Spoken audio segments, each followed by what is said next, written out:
Bismillahirrahmanirrahim. Assalamualaikum warahmatullahi wabarakatuh.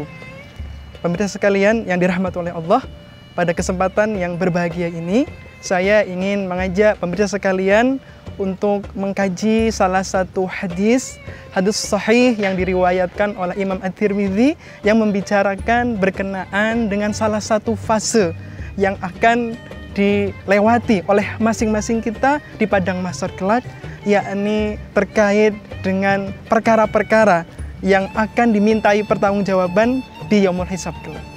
Hadis tersebut berbunyi, la tazulu qaddama 'abdin yaumal qiyamati hatta yus'al an khamsin.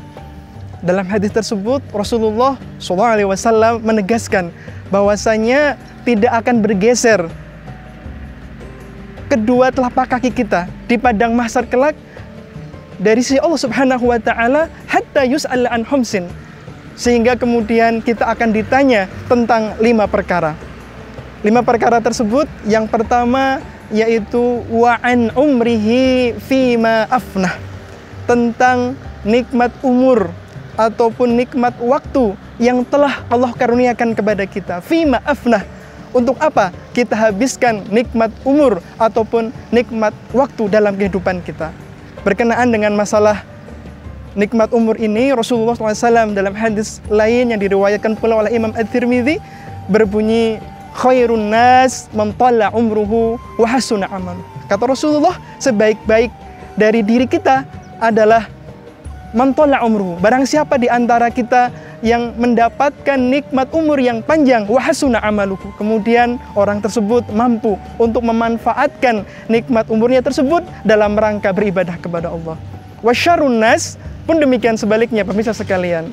Sejahat-jahat atau seburuk-buruknya manusia adalah man tala umruhu, barang siapa yang Allah karuniai kepadanya nikmat umur yang panjang, wasa'a amaluhu, tetapi ia manfaatkan, ia gunakan nikmat yang panjang tersebut dalam rangka bermaksiat kepada Allah, durhaka kepada Allah Subhanahu wa taala. Maka mari kita melakukan refleksi diri selama kita hidup di muka bumi ini, sudah apa saja yang kita lakukan, apa saja yang telah kita manfaatkan dari umur tersebut. Pemirsa sekalian yang dirahmati oleh Allah, perkara yang kedua yang akan Allah tanya kepada masing-masing dari diri kita adalah wa'an syababihi fi ma'ablah, tentang masa remaja, masa muda yang telah Allah karuniakan kepada kita. Fi ma'ablah, untuk apa kita habiskan masa remaja ataupun masa muda tersebut. Pemirsa sekalian dirahmati oleh Allah, para ulama menerangkan mengapa masa muda ataupun masa remaja ini secara spesifik akan ditanya oleh Allah kepada masing-masing dari diri kita. Karena pemirsa sekalian, masa muda adalah masa yang istimewa dalam kehidupan kita. Ibarat matahari, masa muda itu adalah ketika matahari sedang di tengah-tengah ufuk, di tengah-tengah hari yang sangat panas, pun demikian juga masa muda kita.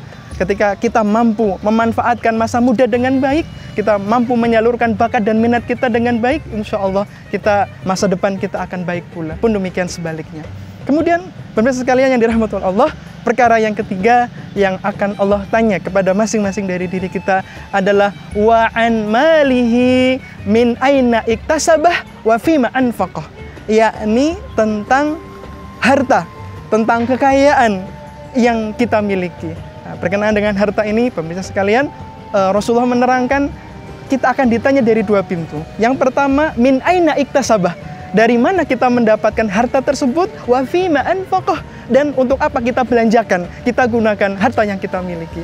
Maka pemirsa yang dirahmati oleh Allah, mari kita perhatikan kembali, kita lihat kembali gaji kita, penghasilan kita di setiap bulan. Apakah kita mendapatkan uang dari pekerjaan yang benar-benar diridhoi oleh Allah, halal atau sebaliknya, karena semuanya akan dimintai pertanggungjawabannya. Kemudian perkara yang keempat adalah wa'an ilmihi mada amila bih, tentang nikmat berupa ilmu ataupun pengetahuan.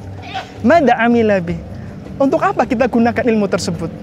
Pemirsa yang dirahmati oleh Allah, tentu di dalam Islam, ya, orang yang berilmu kedudukannya lebih tinggi dibanding orang-orang yang tidak memiliki ilmu.